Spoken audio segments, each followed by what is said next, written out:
Hey guys, welcome back to the AR YouTube channel. और Chandil dam Jamshedpur Jharkhand 20 अगस्त 2024 कुछ workers अपने ईंटों का काम करके पास के एक डैम में नहाने चले गए। समय दोपहर के करीब 12 बजे यहाँ पर एक वर्कर को दिखाई दिया एक प्लेन। ये प्लेन कभी ऊपर तो कभी नीचे जा रहा था और कुछ ही देर बाद ये प्लेन पानी के बेहद नजदीक आ गया, लेकिन दूरी अधिक होने की वजह से वो वर्कर प्लेन को देख नहीं पाया। उसे लगा कि ये प्लेन क्रैश हो गया, इसलिए वो अपने गांव रसुनिया बस्ती में जाकर सबको बताया कि चांदिल डैम में एक प्लेन क्रैश हो गया, लेकिन उसकी बातों पर कोई भी यकीन नहीं किया। अब कुछ घंटे बाद खबर आने लगी कि सोनारी एयरपोर्ट जमशेदपुर से एक 2 सीटर वाला प्लेन सेसना 152 उड़ान भरा। ये एक ट्रेनिंग फ्लाइट थी। इस एयरपोर्ट में पायलट को ट्रेनिंग भी दी जाती है। इस प्लेन को alchemist aviation private limited operate कर रही थी। ये कंपनी पायलट्स को ट्रेनिंग प्रोवाइड करती है। ऐसे ही ट्रेनिंग के लिए एक पायलट अपने स्टूडेंट पायलट के साथ उड़ान भरा। उड़ान के करीब 10-12 मिनटों तक सब कुछ ठीक था। प्लेन मजे से उड़ता गया। ATC भी इस प्लेन से संपर्क बनाए हुए थे, लेकिन उड़ान के ठीक 15 मिनट बाद सब कुछ बदल गया। सोनारी ATC का संपर्क प्लेन से टूट गया। ATC जब दोबारा प्लेन से संपर्क नहीं कर पाया तो उन्हें समझ में आ गया कि कुछ तो अनहोनी हो चुकी है। तुरंत ही सर्च टीम प्लेन को खोजने के लिए निकल गए। Forest department, police, airline company के स्टाफ्स सभी प्लेन को खोजने में लग गए। शुरुआती सर्च में इस प्लेन को डैम के पास मौजूद जंगलों में खोजा जा रहा था। अब तक इंटरनेट में बहुत सारे फेक फोटोज फैलने लगा, लेकिन अब तक भी ये पता नहीं चल पाया कि आखिर ये प्लेन कहाँ क्रैश हुआ। अब रसुनिया बस्ती वालों को भी ये यकीन हो गया कि वो मजदूर सही बोल रहा था। इस बात की खबर सर्च टीम को दी गई। इत्तेफाक से इसी बस्ती में मेरे कुछ सब्सक्राइबर भी थे, जिनमें से एक राहुल ने मुझे इंस्टाग्राम पर कांटेक्ट किया और ये सारी बात बताई। मैं भी उस वक्त कंफ्यूजन में था कि आखिर ये प्लेन कहाँ पर क्रैश हुआ, लेकिन अब कंफ्यूजन खत्म हो चुकी थी। ये प्लेन इसी डैम में क्रैश हुआ। अब बस इंतजार था तो अगले दिन का। शाम ढल जाने के बाद आगे की खोजबीन अगले दिन के लिए टाल दिया गया। 21 अगस्त 2024 दिन बुधवार गोताखोर की टीम पानी के अंदर छानबीन करना शुरू कर दिया, जहां उन्हें जूता मिला। शायद ये जूता इन्हीं दोनों में से किसी एक पायलट की हो। खैर, जूता मिलने के बाद खोजबीन तेज हो गई, लेकिन अफसोस पूरा दिन गुजर गया पर प्लेन नहीं मिला। इसका सबसे बड़ा कारण है बरसात का मौसम। सावन के मौसम में बारिश इतनी तेज होती है कि पूरा पानी धूल मिट्टी में मिक्स हो जाता है। पानी इतना गंदा हो जाता है कि पानी के अंदर क्या है कुछ भी दिखाई नहीं देगा। इवन पानी के अंदर डूबकर आंखें भी खोला जाए तब भी कुछ भी दिखाई नहीं देगा। ऐसे में प्लेन को खोज पाना काफी कठिन हो गया। ऊपर से ये भी बताया जा रहा है कि इस डैम की गहराई 180 फीट तक हो सकती है। ऊपर से यहाँ का पानी भी स्थिर नहीं है। बहता पानी में प्लेन भी बहकर अपने क्रैश लोकेशन को चेंज कर सकता है। ऐसे में अगर कोई आई विटनेस होगा भी तो मे भी प्लेन के सही लोकेशन को खोज पाने में मुश्किल हो सकती है।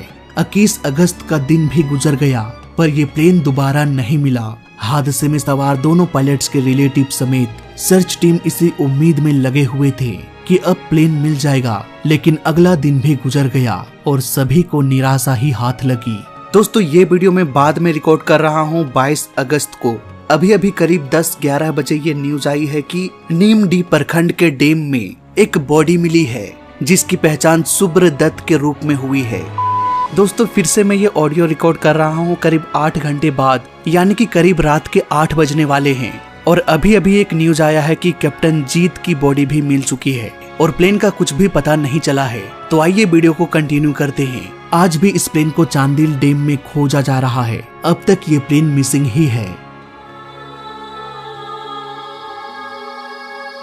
इस केस के बारे में ज्यादा कुछ बात करने को नहीं है। जब उस वर्कर ने प्लेन को देखा तब प्लेन से कोई भी धुआं नहीं निकल रहा था। इट मीन्स आग या इंजन फेलियर की संभावना बहुत कम लग रही है।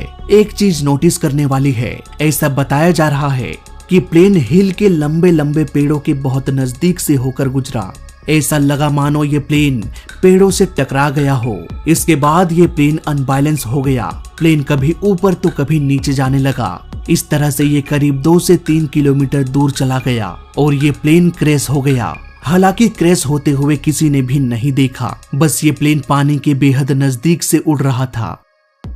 यही वो आखिरी समय था जब इस प्लेन को देखा गया। हालांकि एक लोकल न्यूज के अनुसार 2 और व्यक्ति थे जिन्होंने प्लेन को क्रैश होते हुए देखा। इनके अनुसार एक तेज आवाज सुनाई दिया और डैम का पानी 20 से 25 फीट ऊपर उठ गया। उसका इंजन घड़घड़ा रहा था। हालांकि ये ग्रामीण है और इनके पास एविएशन का नॉलेज तो बिल्कुल भी नहीं होगा, इसलिए इनके बयान से ये बता पाना मुश्किल है कि ये इंजन रनिंग कंडीशन में था या नहीं, ये प्लेन गिर रहा था या ग्लाइड कर रहा था। आई विटनेस के अनुसार ये पेड़ों के बहुत नजदीक से गुजरा।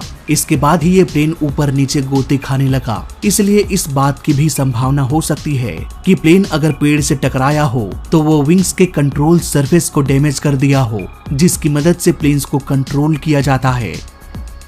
बात करें इस एयरपोर्ट की तो ये एक छोटा डोमेस्टिक एयरपोर्ट है जिसे टाटा स्टील ऑन करती है और मुझे नहीं लगता यहाँ पर सेकेंडरी सर्वेलेंस रडार या ADSB जैसे एडवांस टेक्नोलॉजी होगा जो प्लेन का एक्यूरेट लोकेशन बता सकता है।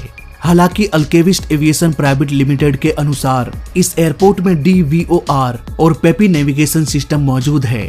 DVOR यानी कि Doppler very high frequency omni range. ये VOR नेविगेशन सिस्टम से एडवांस है और एक्यूरेसी भी VOR से काफी अधिक है। VOR basically ground based navigation system होता है जिसे रनवे के आसपास ही इंस्टॉल किया जाता है।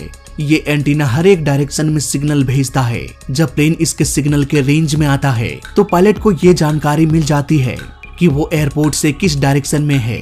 इसके अलावा इस VOR में DME यानी कि डिस्टेंस मेजरिंग इक्विपमेंट्स भी लगा होता है जो प्लेन और एंटीना की दूरी भी पायलट्स को प्रोवाइड करता है। ये DVOR एंटीना भले ही पायलट को बहुत सारी इंफॉर्मेशन प्रोवाइड करता है, लेकिन ये एंटीना ये नहीं बता सकता कि प्लेन कहाँ क्रैश हुआ। प्लेन का क्रैश लोकेशन सिर्फ रडार ही बता सकता है। ये VOR एंटीना सारी जानकारी पायलट को देता है। ये खुद कोई जानकारी स्टोर नहीं करता। यही वजह है कि ATC को भी कुछ भी पता नहीं चल पाता इस एंटीना के जरिए। यानी कि VOR एंटीना बताएगा पायलट को कि वो कहाँ पर है और पायलट रेडियो कॉल के जरिए ATC को बताएंगे कि वो कहाँ पर है। इसके अलावा इस एयरपोर्ट में पेपी भी इंस्टॉल्ड है। पेपी यानी कि प्रिसीजन अप्रोच पाथ इंडिकेटर। ये बेसिकली लाइट्स होता है जिसे रनवे के थ्रेशोल्ड लाइन के साइड में इंस्टॉल किया जाता है। ये लाइट्स प्लेन को गाइड करती है कि लैंडिंग करते समय प्लेन का पोजीशन ग्लाइड स्लोप पर ही रहे। अगर ये अधिक ऊपर जाता है तो व्हाइट लाइट दिखाई देगा, अगर ये ज्यादा नीचे है तो रेड लाइट दिखाई देगा। अगर ये अपने ग्लाइड स्लोप पर है जहाँ इसे होना चाहिए तो 2 व्हाइट और 2 रेड लाइट दिखाई देगा। इस तरह से पायलट इन लाइट्स की मदद से अपने एल्टीट्यूड को मैनेज करते हुए प्लेन को एयरपोर्ट में लैंड करा देते हैं। अल्केमिस्ट एविएशन के अनुसार ये 2 सिस्टम सोनारी एयरपोर्ट में मौजूद है। इसके अलावा प्लेन में ब्लैक बॉक्स भी होता है जिसमें 2 मुख्य कंपोनेंट्स होता है, कॉकपिट वॉइस रिकॉर्डर और फ्लाइट डाटा रिकॉर्डर। ये क्रैश के बाद सिग्नल ट्रांसमिट करता है, इवन पानी के अंदर भी। अब मुझे नहीं पता कि जो प्लेन क्रैश हुआ उसमें ब्लैक बॉक्स मौजूद था या नहीं, लेकिन अगर होता तो उसके सिग्नल को ट्रैक करके प्लेन को खोजा जा सकता था।